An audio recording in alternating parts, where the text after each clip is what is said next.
Hey everyone, Joe here with the Idaho Prepper channel. And if you're thinking about fleeing the city and moving to a more rural area where you can live a much more free, safe, and sustainable life, I'm going to tell you exactly what I did and exactly what you can do in a really simple step-by-step process. So stay tuned.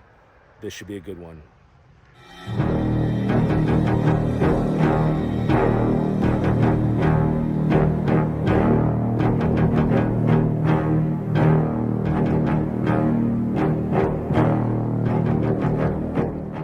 All right, so I would say the first thing you want to consider before you move to a rural area or invest in any type of raw land or home out in a rural area is, does the property that you're going to be investing in have any CCRs or HOAs?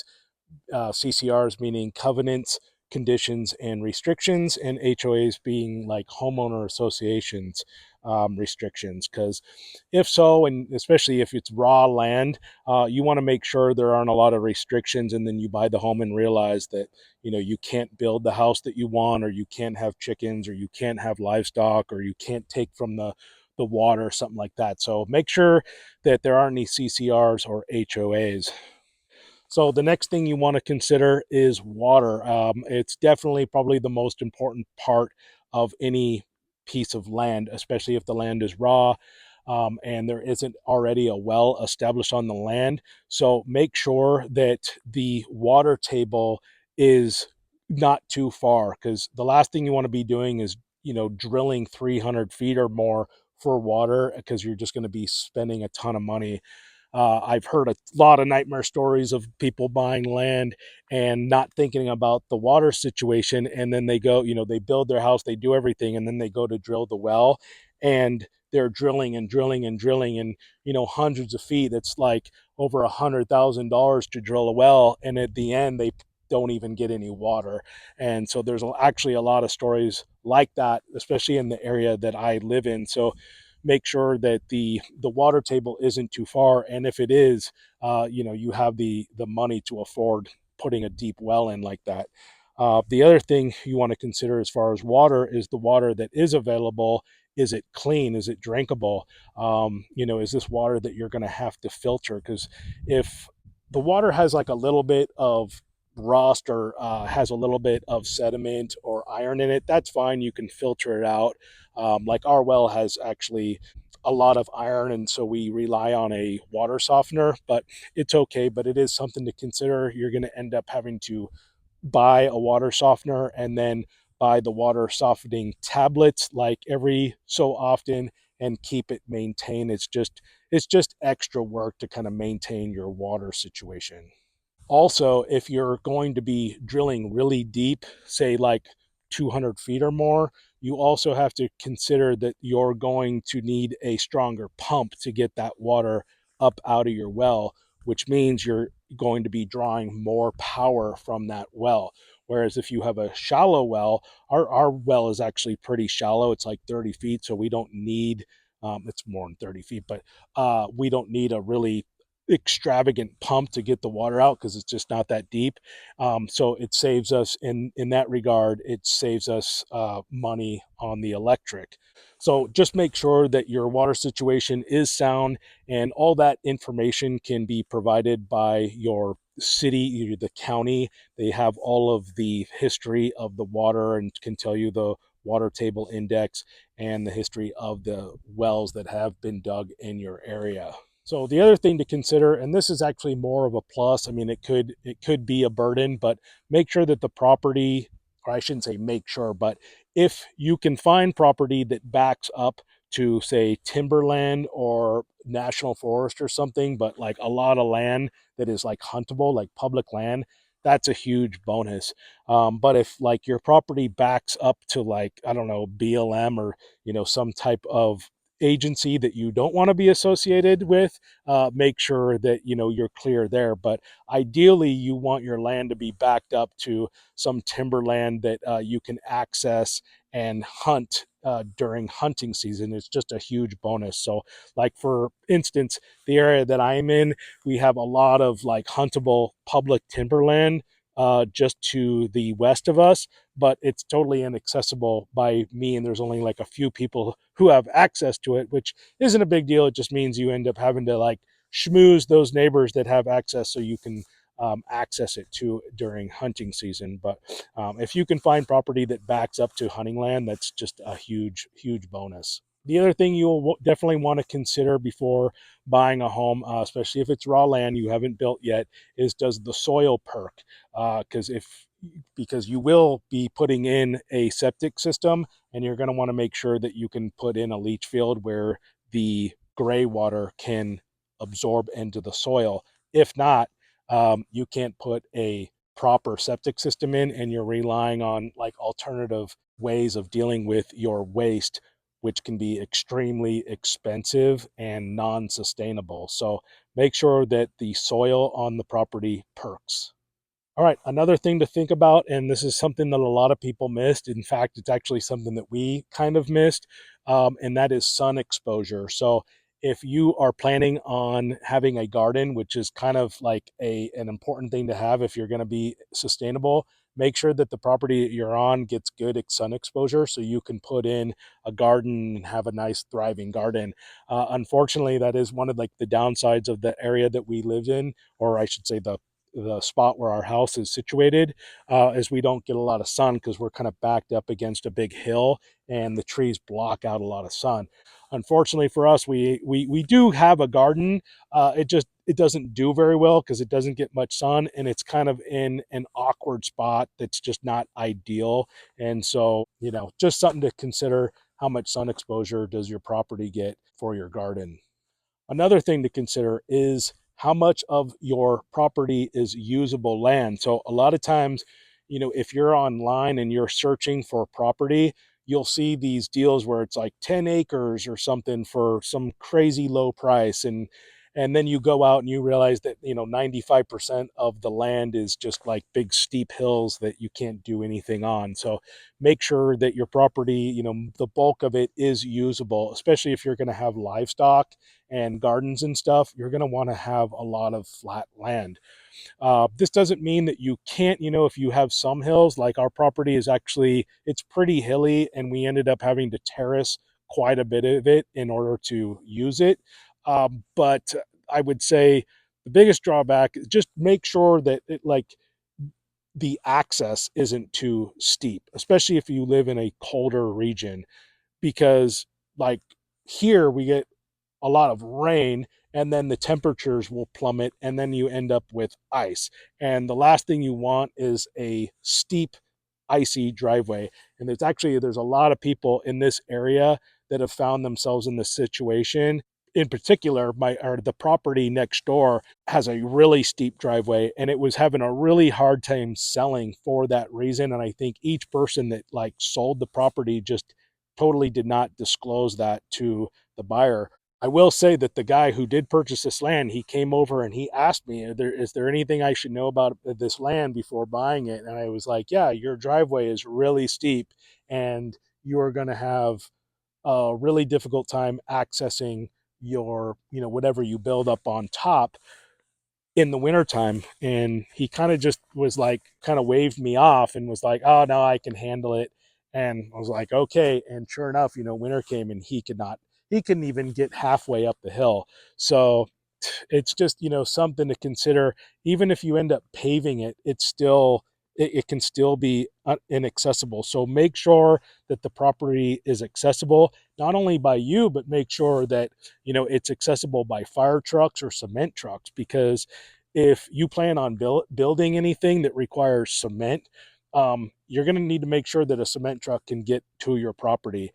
Same thing with emergency vehicles. Can a fire truck get to your property if your house catches on fire? So these are things that you're going to need to figure out before you buy the land, because unfortunately that's just kind of one of the, it's an upside that we don't have a lot of restrictions and regulations out here, but the downside is that there's not a lot of oversight, and there's not a lot of people making sure these things get checked out. And there's kind of a saying among realtors here, is that they always say buyer beware. Our realtor always said that, buyer beware. She's like a parrot.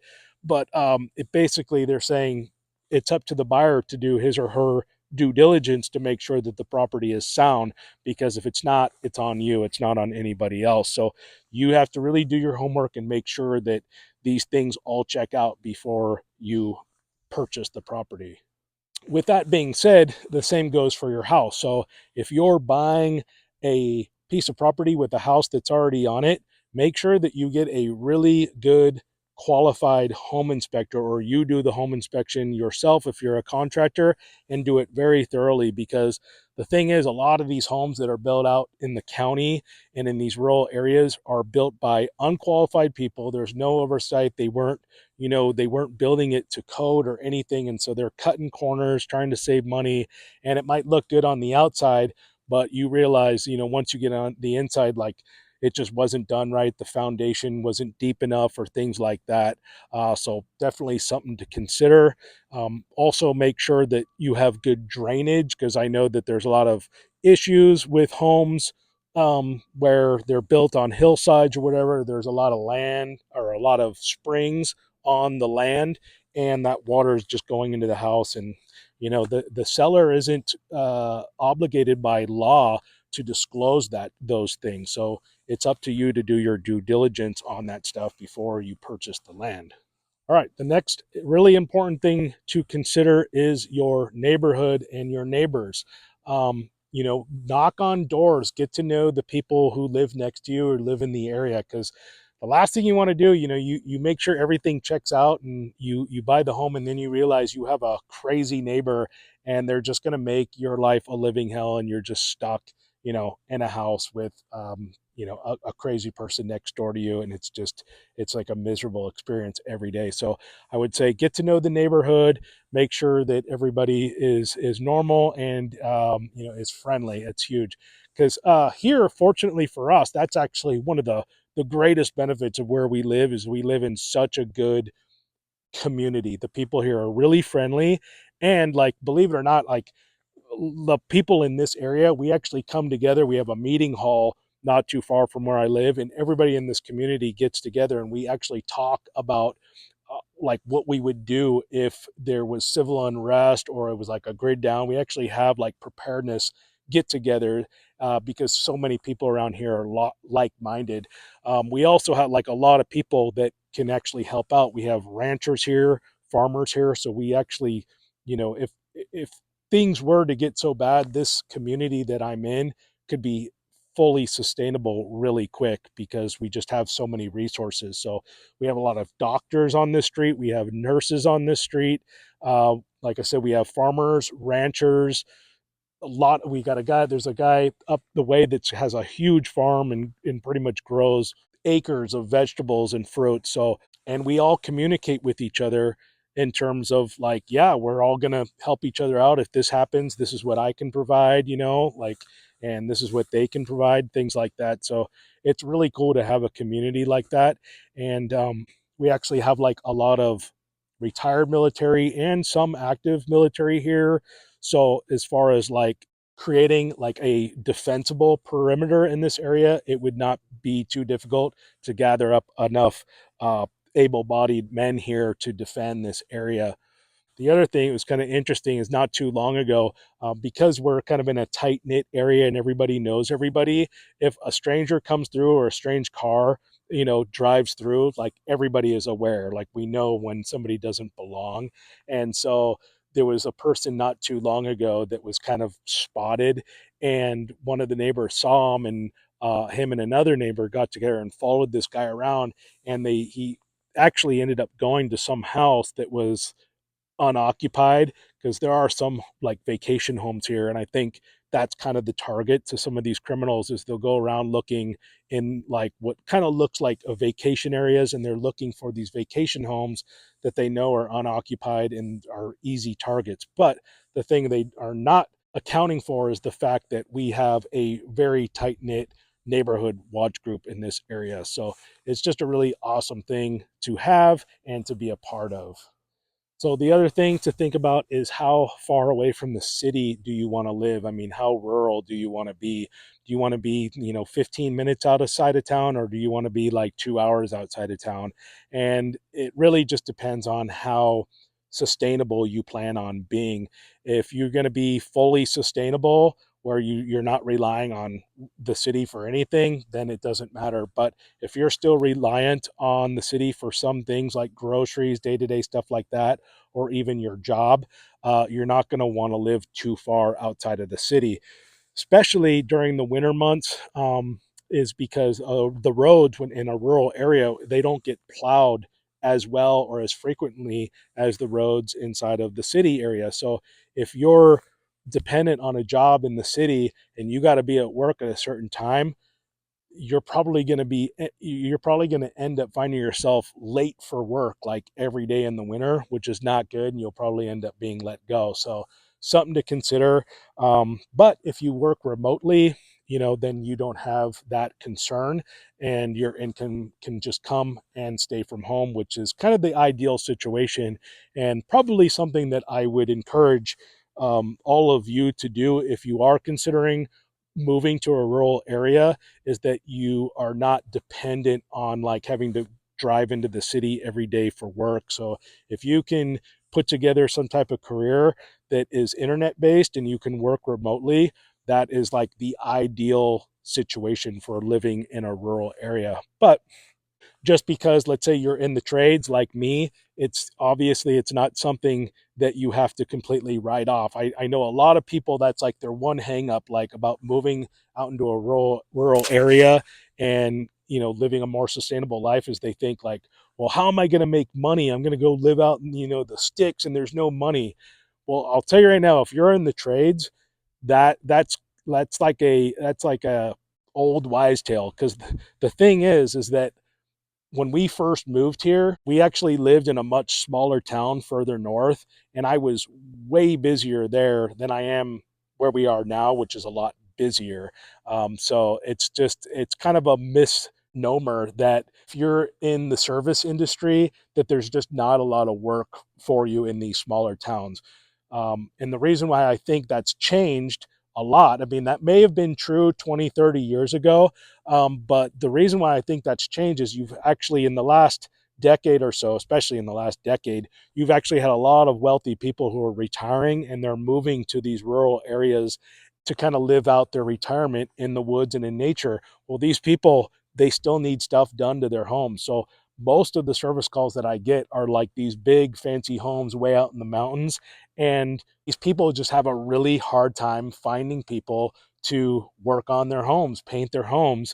And so it's great for painters who live out in these rural areas because you can accommodate them. So when I was in the smaller town, I was much busier because I was one of only three painters. Whereas here, I'm in a much busier, much higher populated area, and I am one of thousands of painters. So it makes it difficult to actually stay busy. You're actually more busy in the smaller towns and less busy in the busier, hustling, bustling, overpopulated towns in the trade. So definitely something to think about for you guys in the trades, and you're about to write off living a rural lifestyle because you think you can't get enough work out in these rural communities. Trust me, you can get enough work. There's a lot of work out here. The other reason you want to consider how far you're going to live outside of town is if things get really bad and we're in like a full SHDF situation and the economy has like tanked and the our resources have become like almost unattainable, especially fuel, and you're reliant on the city for things, you're not going to be, if you can't access fuel and you need to get, and you're still reliant going in and out of the town, that's not a good situation to be in. So you don't want to be too far. If you're still relying on town to get goods and services and you're, you know, 45 minutes up into the mountains and you don't have access to fuel, you're going to be getting into town one of so many ways. Either you're going to need to be really good at walking and devote your whole day into walking, getting your groceries and bringing them back in a wagon or something, or it's going to be a bicycle, or it's going to be a horse, or you're going to have some really fuel efficient vehicle. Like an ATV or something like that, and you can ride that into town and like with a wagon or something, and then bring everything back with you, like on a gallon of gas. So you're going to be pretty hard pressed if you're still reliant on getting into the city during an economic collapse and you don't have access to fuel. You just don't want to be out here stranded. So definitely another reason to consider how far outside of town you want to be. Now, as far as your house goes, you do want to make sure that you have a prepper pantry or you have room for a prepper pantry. Ideally, it would be in a basement or some type of subterranean area where the food can stay cool. Because believe it or not, these prepper pantries are not just for, emergency situations or, end of the world scenarios like most people think of. Um, Believe it or not, if you're living in a rural area and you're, going to the grocery store and getting something is an hour and a half, which it is about for us to go into town and grab something and come back is about an hour and a half of our day or more. So it's something to consider. You're going to actually want to have a lot of food or an area to keep a lot of food because those last minute trips to the grocery store that you get accustomed to from living in an urban area, where you forgot something in your recipe and I'll just zip to the store real quick. Yeah, those days don't exist anymore when you live out in the rural areas. So you're going to want to make sure you have an area that can accommodate a lot of food, because if you forget something, either you're going to need to go downstairs to your pantry and get it, or you're just going to be without it. So make sure there's enough room in the house for a big pantry. Now, as far as the equipment that I think that you should probably acquire before purchasing a land or living in a rural area really depends on if the land you're buying is developed or not. So if it's undeveloped and you plan on doing a lot of the excavation and stuff yourself, then probably the first piece of equipment you want to invest in is like a skid steer or an excavator of some sort. So, but if the land is already, it's already developed and all you have to do is just kind of attend to your livestock and do the general maintenance of the property, then I would suggest getting some type of tractor. A tractor is just going to be a huge bonus when you live on a lot of land, and especially if you're trying to take care of livestock. You're going to be spending so much time just moving stuff around. And if you don't have like a means to move that stuff around with like the bucket on a tractor, you're going to get really tired. So if you're just relying on a wheelbarrow and a shovel, you're going to be burned out by noon if that's how you're doing it. So I would say definitely invest in some type of tractor. If you can't afford a tractor, which I totally get, I would definitely suggest then getting an ATV. In fact, I would just say that's a must. I mean, just go ahead and assume that if you're going to live on more than an acre or two, you're just going to have an ATV, because especially if you have any type of livestock and you're trying to keep things going, um, you're going to want to make sure that you can do all those things quickly and as efficiently as possible, because that's one of the first year we lived here. I didn't have an ATV. I was doing everything on foot and a wheelbarrow, like I said. And I mean, I really did. I got burned by 1 o'clock. My knees, my feet, everything. It was just so shot from walking. I'm talking like 100, point A to point B to point C is about 300, 400 yards. And then you forget something, you're walking back. And so it was just, I wasn't getting anything done and I was getting tired. So having an ATV and like a trailer where you can carry stuff around is just going to make your life a million times easier when you're in a rural area on a lot of land. All right. So the last thing I would suggest you make sure you have on your property is a workshop. So make sure you have a big garage or a detached workshop, because one of the things you're going to find yourself doing more than anything when you're trying to live a sustainable life and you're on a lot of acreage is you're going to be making a lot of repairs. And so having a shop where you can store stuff, have your tools and keep your equipment and everything is just going to make your life a lot easier. The other thing is that you want to shop, because I think that as we approach, this world, as we all know, I mean, things are just getting worse and worse. And as a result, what's happening is we as preppers, we as people have to become more sustainable, which means we're going to have to develop skills and learn how to repair things on our own.